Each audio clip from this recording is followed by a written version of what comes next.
Welcome back to Movie Draft House. I'm your host, Mark, and that's your host, Jeff. That's me. That's me. I'm the host. I'm one of the hosts. Host with the most, as they say. The most what? We're not sure, but I've got more of it than anyone else. That's true. I've seen it. Hey, you said you weren't going to tell anybody. Jeff, happy anniversary month to you. Happy anniversary. 5 years. 5 years. I think that's called the Wood anniversary. The Wood. Okay, yeah. Hit like 10 seconds ago when I told you that I've seen everything Jeff had to offer. Yep.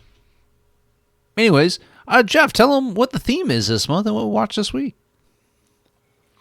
Well, our theme is we're kind of going back. We're drafting a theme. We're going back to previous themes that we looked at, and we're adding one more movie to the list, essentially. So this week was my week to pick, and I drafted one of our themes, a classic theme, slasher, and I selected the film In a Violent Nature from 2024. It runs for an hour and a half. It doesn't star anyone of note, but it's written and directed by Chris Nash. And it is a slasher, straightforward, plain, simple, natural, just like God intended. When he set out to said, on the 8th day, let there be slashers. Yep. This is what he had in mind. I don't mean to doubt God, but I wonder if he meant to make a better movie. Really? Anyways, Here we go. Get ready for a classic movie draft house disagreement episode. Let's do this shit. So you could also classify this as a supernatural film, and because the slasher in the movie comes back from the dead. Yeah, he's basically Jason Voorhees. Yes, that 100%. Post 3, like Jason Voorhees in 1, 2, and 3 was kind of humanish, but in 4 he kind of gets a little more zombie like, and then like after 6 and on, he's just full zombie. Right. And the slasher here is very much zombie-esque. I tell you, one of the first things that I did not like about this movie is the reveal of his face so early on. And I could have done completely without the reveal of the slasher, without... Because it was kind of just like mundane, and usually the reveal is saved for the end of the movie. Or not at all. Or not at all, correct. Like we've never seen Michael Myers' adult face. Right. And so I was kind of disappointed that they went ahead and just took off this guy's mask so soon, because it really didn't serve a purpose at all. But I will tell you my overall gripes, and then we can get into what you thought of it. But if there was a slasher movie where we're just looking at a day in the life of Jason Voorhees, it's this. Yes, 100%. That's the what they set out to make. And I just don't know. I don't know how interesting that is, right? I wouldn't classify this movie as boring. Is because it's strung together enough with some pretty gnarly kills. But I will say that like there is no music throughout this movie. There is no...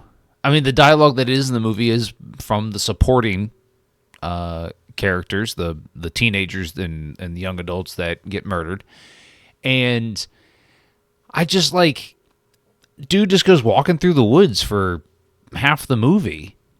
Mm-hmm. And I'm like, why? I don't know. I guess I don't understand what this movie was trying to do, other than being hey, we're going to tell the Jason Voorhees perspective of things.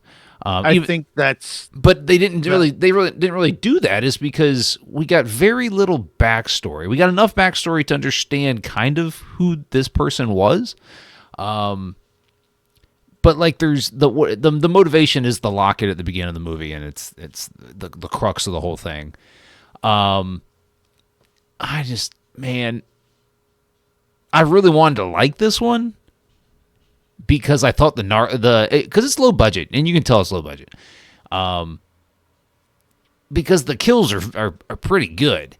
Especially the girl on the cliff. yes. I was that like, I heard about that kill long before I heard about the movie. I was like, Or that's God, how I should say how I heard about the movie. They're like, "Oh God," I was and I like, just God watched damn. the YouTube clip, and I was like, "Oh shit!" But I mean, the movie suffers because of the low budget, and so like it just kind of ends up being funny rather than oh my god gore, because I mean at certain parts of that kill you can just clearly tell that it's prosthetic and I don't know, but like the movie's strung together enough with these types of kills that it's pretty. I mean, they're pretty good. They're unique and inventive, and that's a weird thing to say when you're talking about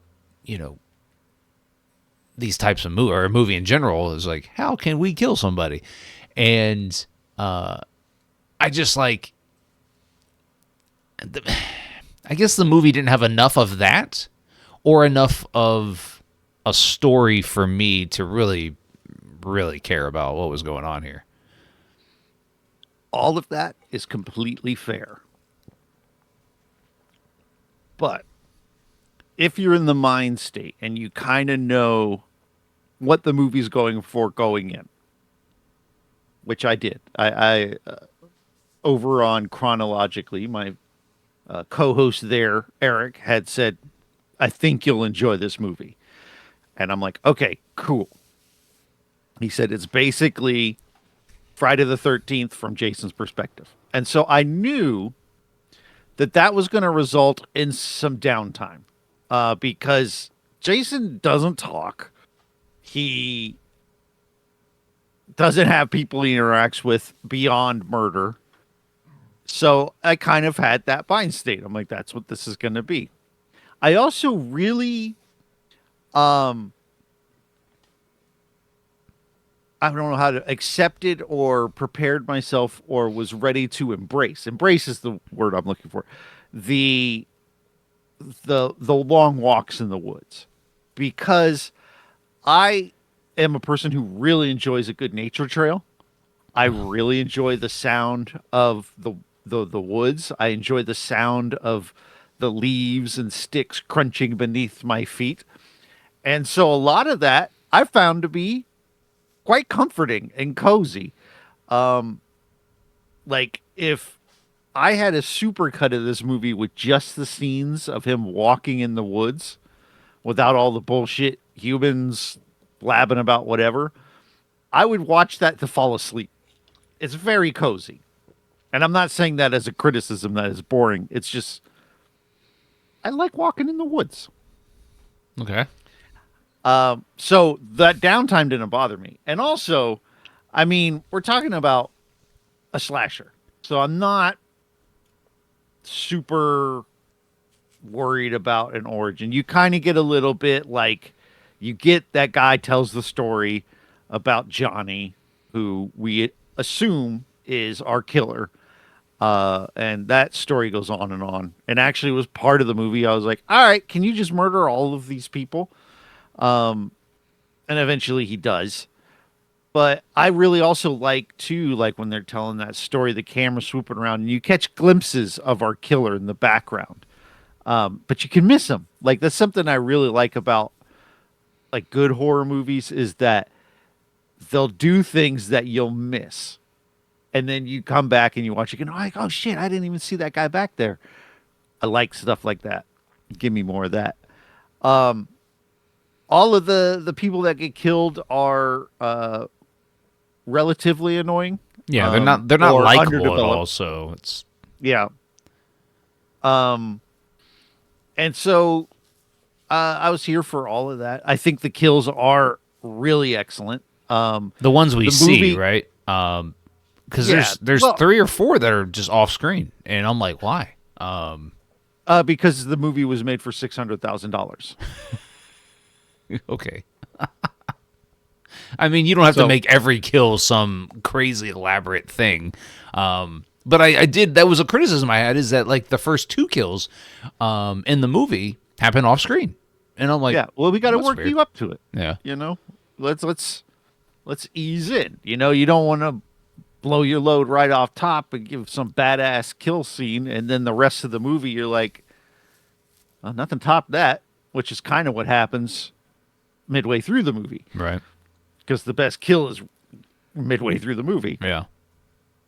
And so that's really why I dug this. Like, I actually, the story parts were the parts I didn't need. I didn't need the damn ranger talking about how his dad had put this guy in the ground or whatever. But I didn't care.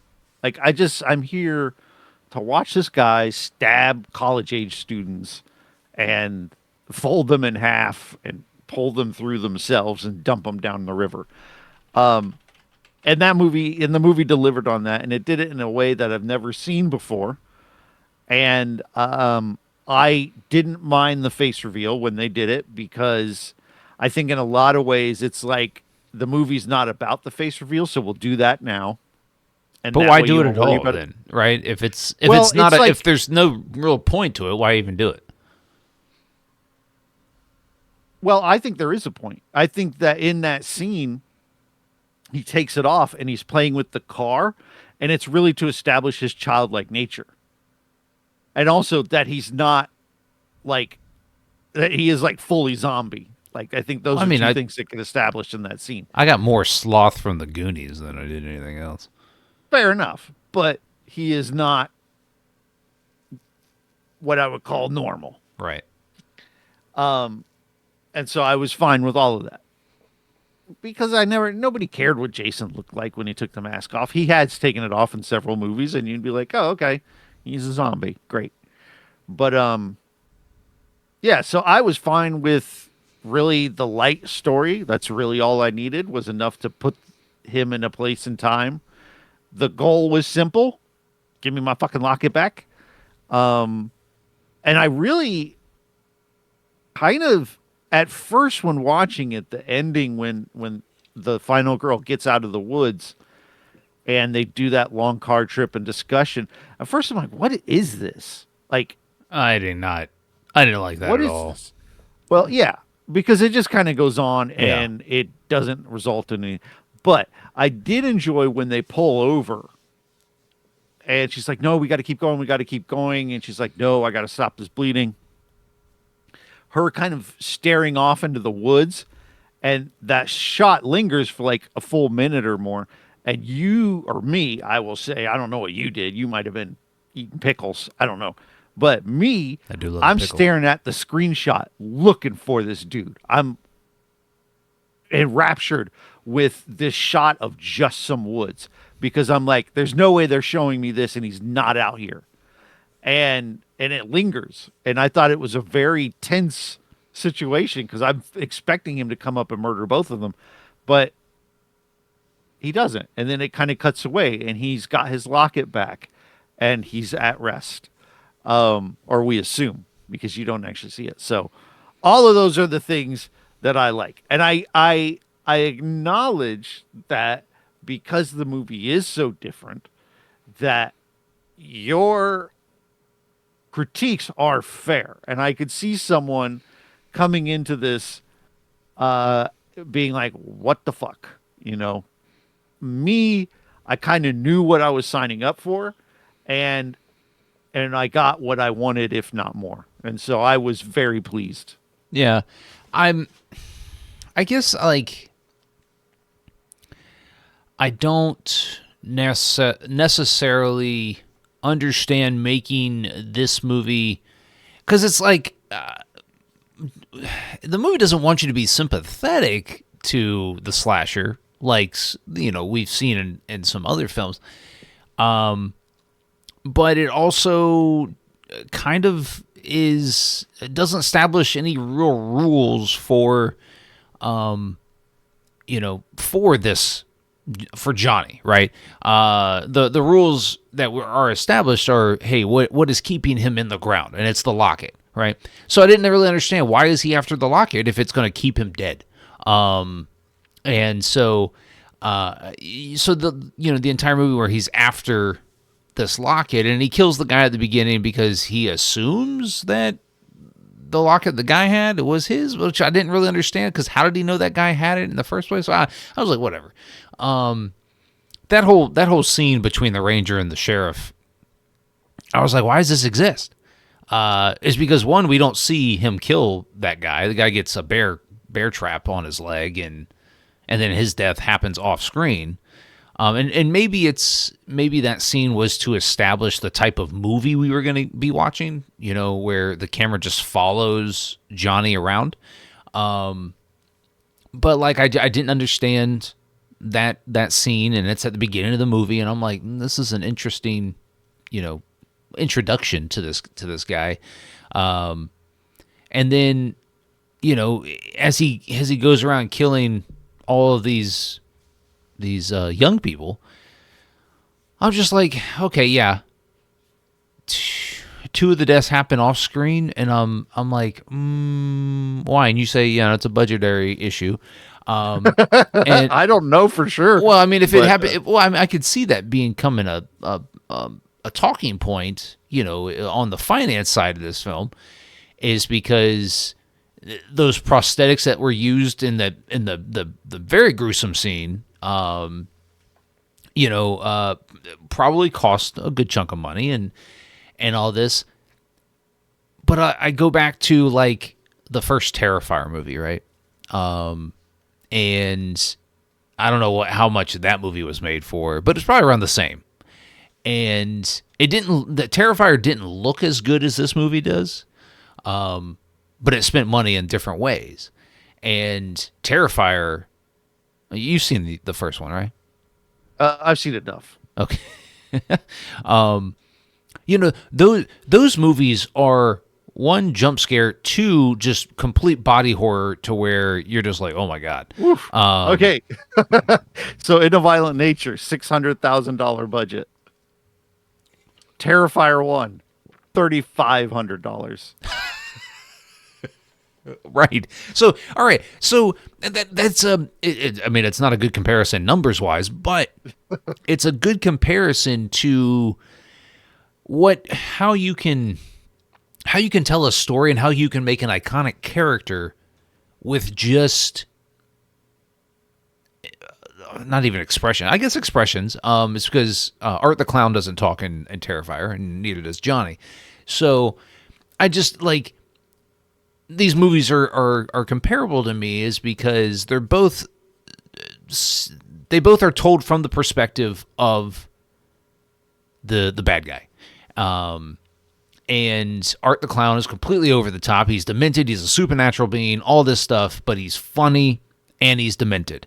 And that's what makes him iconic, is because he has these gags that he does, and then he kills somebody with the gag. And in the kill is completely outlandish, and it's so over the top, and it's so gory. And in the first Terrifier movie, you can tell they're clearly prosthetics. They're not trying to hide the fact that like the death of somebody was not real, right? And they're not going for realism. They're just going for over the top. And in this movie, I feel like most of the kills in this movie were going for realism. Even though they were very outlandish and very unique, I still feel like they were going for realism. And so, like, I just didn't understand. And there's no jump scares here, because it's told from the perspective of the killer. And so I think that kind of plays into my disappointment, is because, like, this movie could have been scary if not told from this perspective. And I do think that they missed some opportunities here to make the movie scary, rather than just, hey, I'm kind of over the shoulder. It's like watching a third person video game, right? Yeah. where you know what's going to happen. You know that, hey, oh, these people are going to die because I'm going to kill them because I'm playing the video game, right? And I would play in a violent nature video game in a heartbeat. yeah, I probably would Good too, game. right? So that's why I'm torn on this movie, is because, like, yeah, there's things that I liked, and it's different and it's unique, and the old firefighter hood that Johnny wears is very terrifying. Like, if I saw somebody holding a fucking hook and that mask, I would run Yeah. the fuck away, right? My question is how come all these young boys that get killed and have mommy issues are always so huge? One day I want to see a slasher movie with like a smaller guy or gal, you know. Well, yeah, It would be a good twist. Johnny is a very large being, but like also like he's got a child mind. Fucking be smarter than him, right? That's why He's also slow as shit. right. He does not run at all in this movie. And so like when he's walking up to kill the girl who's doing yoga on the ledge and all this, I'm like, bitch, what? And like she even like she turns around, she's like, oh shit, I'm gonna run, and she goes to the edge of the cliff, and it lingers there for like 15 seconds. I'm like, fucking run some other direction. And then he stabs her, and like that starts the whole kill. But There's a I don't want to say lengthy, but there is a significant amount of time that she could get away. yeah, That she very much does not attempt any Right. sort of flight. Like initially she does, and it establishes that she's on the precipice of this cliff. And you're like, okay, you can't go that way. But he's slow. And there's all this other places you could go. And she just, as soon as she realizes she can't go where the cliff is, she's like, I'm screwed. yeah. And then it's before that kill, but when he walks across the bottom of the lake, I thought that was cool. I was like, okay, that's awesome, because he's clearly a supernatural being. He's not alive. And he walks across the bottom of this lake. But these two oblivious females, he's standing on the other side, and he's a hulking physical presence. Yeah, but they're good ways out, and he's in the woods. Yeah. But I don't know. I tend to think that I would see, maybe out of the corner of my eye, a person walking into the water and not coming up. Like, but like, I like how the movie establishes that he's slow as all shit, because it's a clear 5-minute scene where the girls are just playing in the water, and then one of them leaves, and the other girl's just swimming, and she's swimming, and she's swimming, and then she gets snatched under the water and drowned, and then he walks up the other side. But it's a 5-minute scene, and I liked how the movie did that. The movie establishes, hey, he's not going anywhere quickly, but you're going to sit here and watch this as he walks across the bottom of this lake. He's not going anywhere, and neither are you. Sit your ass back down. Right. So there are aspects of this movie that I did like, is because, as far as I'm concerned, and I know of, this type of movie had never been done before. And so I can be impressed with the idea behind it.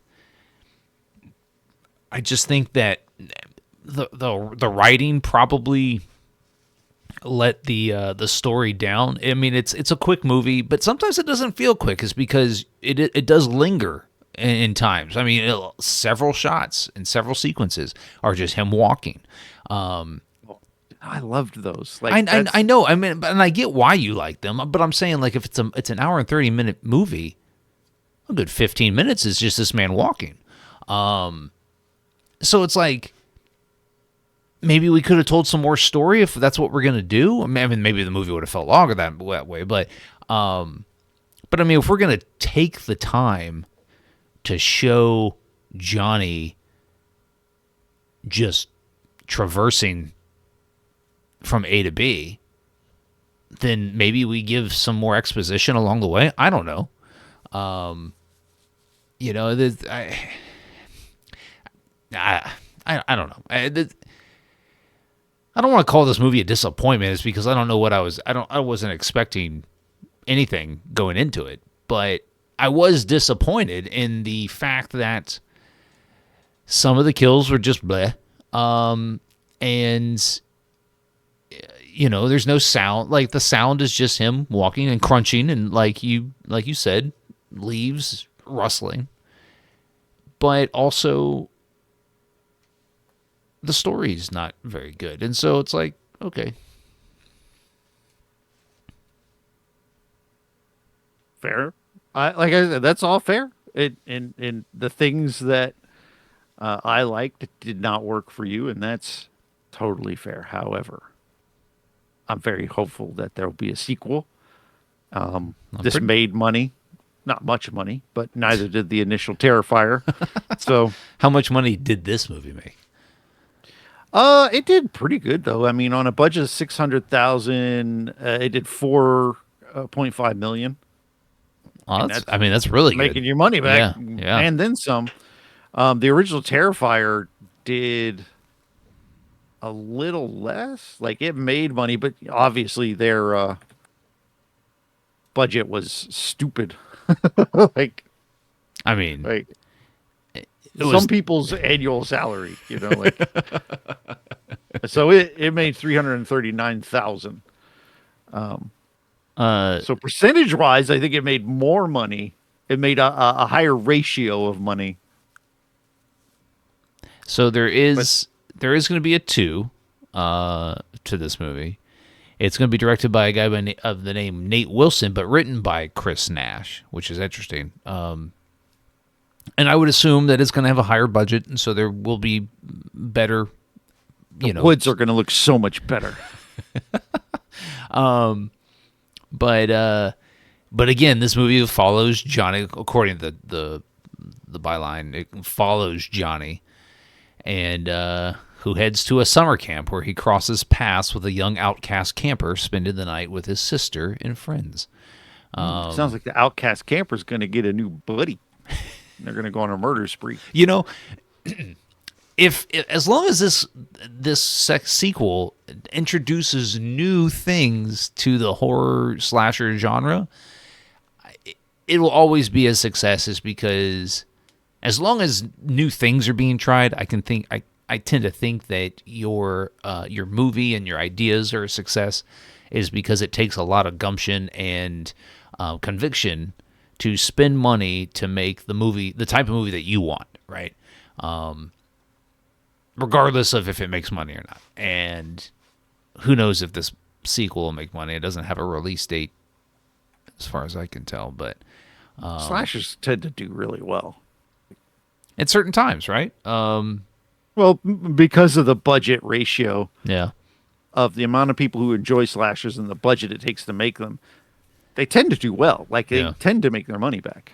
And I think in Hollywood we're kind of in this renaissance of slasher horror films, and so like these movies are probably in a good time right now to explore these types of stories and attempt to make money. So, you know, the '90s were a very slasher filled environment in Hollywood.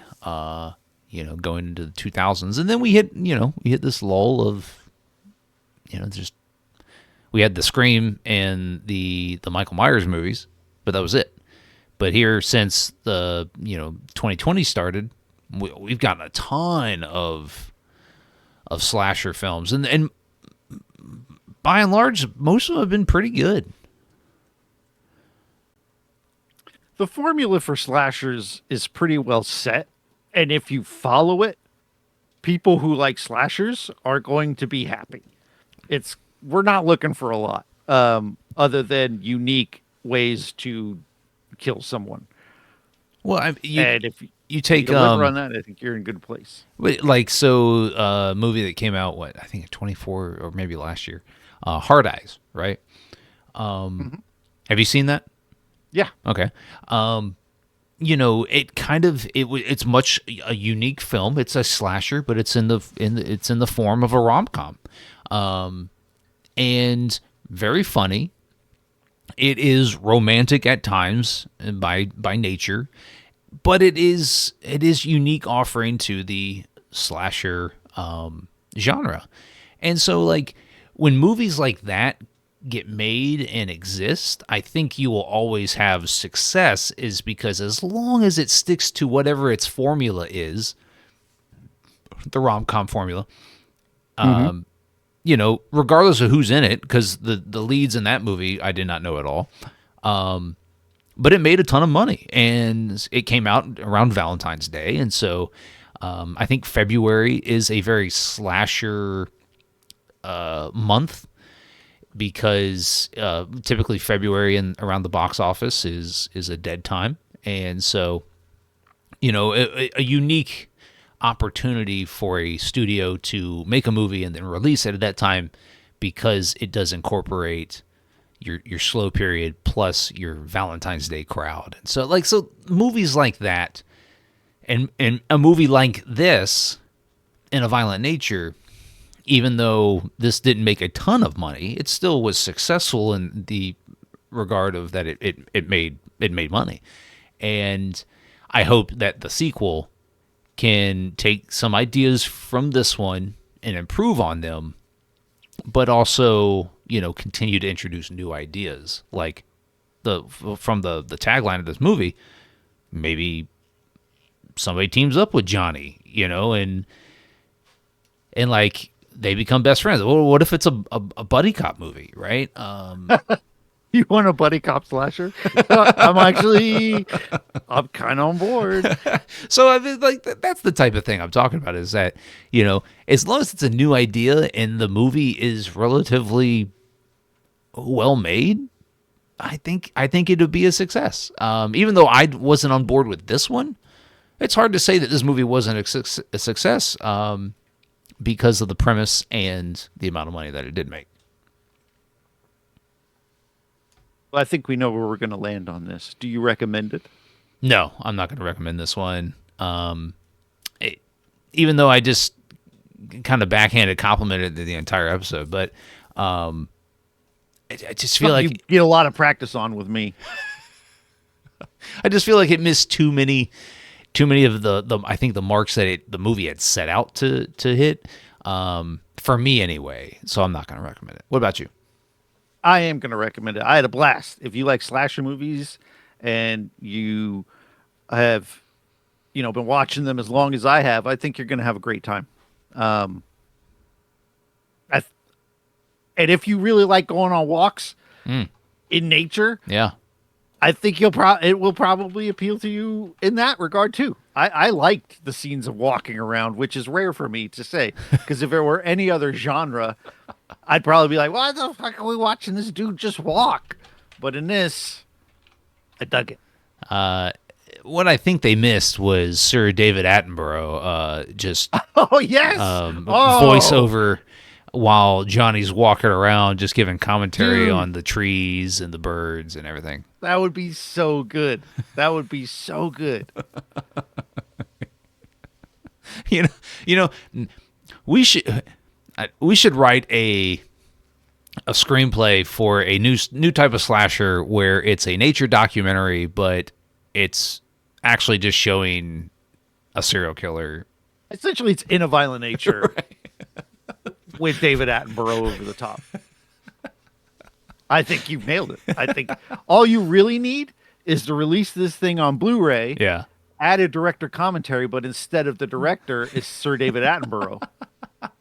Like, they should totally do that. yeah. Oh my God, what a great idea. Thank you, Jeff. What are we watching next week? I don't fucking know, man. We're, What are we watching? we're watching from 2018 the psychological thriller Oh yeah, Suspiria. with just a bangarang cast. Just Yeah. insane. Yeah. So I'm looking forward to this, but I'm also a little cautious. This looks like it could be a super trippy sort of thing that I usually don't like, but we'll see. Yeah, it's got enough big time names in it to have me excited. I don't remember when it came out hearing a whole lot about it, so I'm thinking it's one of those. Hey, it came out, it was well received, but just kind of just died off after that. And so it's a movie that I've never seen, so I'm excited. I excited. You're not excited. I'm cautiously optimistic. Yeah. Cautiously optimistic. I hope. I really hope it's not too angsty and too like drama-y. And, like I don't know. I'm not sure what I'm expecting. Like,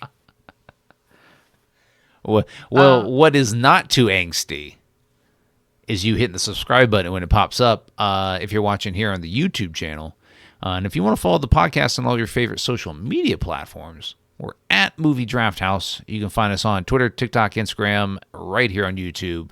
So give us a like, follow, and a subscribe. Jeff, tell them where they can find you.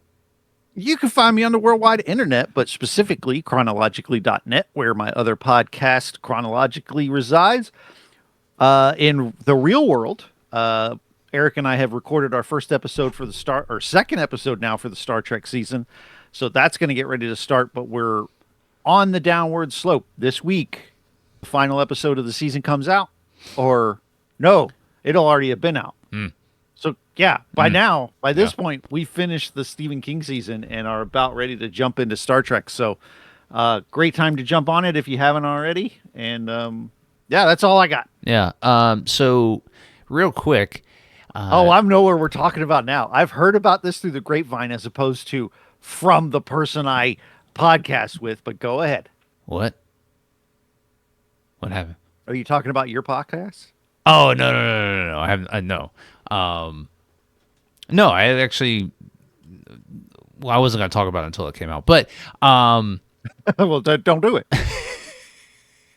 That's what we call a teaser. Cut all this out. That's what we call a teaser in the biz. No, I was going to ask you about Django Unchained because you and Eric did Tarantino chronologically. And both of us agreed that it is the best Tarantino film is Django Unchained. Is it a... I guess I don't use this because I watched it just yesterday for the second or third time. Yeah. But is it a masterpiece? Yes. Okay. 100%. Right. I agree. Just like as a Western, as a contemporary piece of film, like, I'm watching it and I'm like, damn, this is fucking good. Just the sound beats, the everything, every time the that Tupac drop. Yeah. When that penultimate fight scene happens in the place and Django's fucking everybody's shit up right before he gets captured. It like blew my balls off. Yeah. Because it was a Tupac track I don't think I'd ever heard, and it was awesome. Yeah. And I'm watching it with my oldest daughter who had never seen it.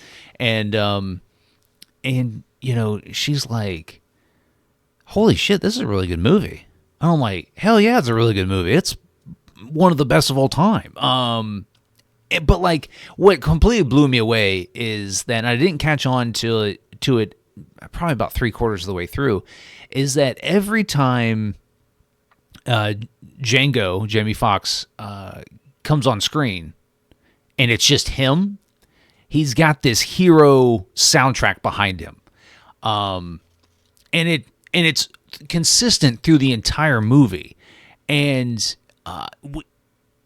movies that have a hero, you think of Superman, and when Superman's on screen and he has the Superman theme playing behind him, Django had that.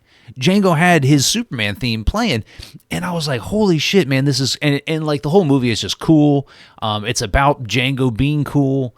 Man, it's got so much to say about just everything. I was just blown away by it, and I just want to get your thoughts, because I know you watched it not too long ago, and yeah. Well, yeah, and it to me, going into that season, I've been critical of Tarantino. I'm not like the biggest fan, and most of that comes down to I don't like Pulp Fiction as much as a lot of other people do.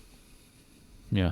but all his other movies are fucking great. And I'm not a huge Reservoir Dogs fan of it, but after that, like Jackie Brown and on, I'm like, this is all great. Yeah. But then we hit Django, and I was like, oh, this is different. Like this is different. And I easily stand by it's his best work, I agree. bar none. I agree. So. It Pulp Fiction will always be my favorite just because of my nostalgia for the movie, but Sure. Django, I agree. Django is his best film, and it's one of the best of all time. And how it didn't win more awards than it did, how he didn't win Best Director for it. It's wild. But anyways, okay. Yeah, we agree. I'm glad to hear that you are on board with Django being the best Tarantino film. Yeah.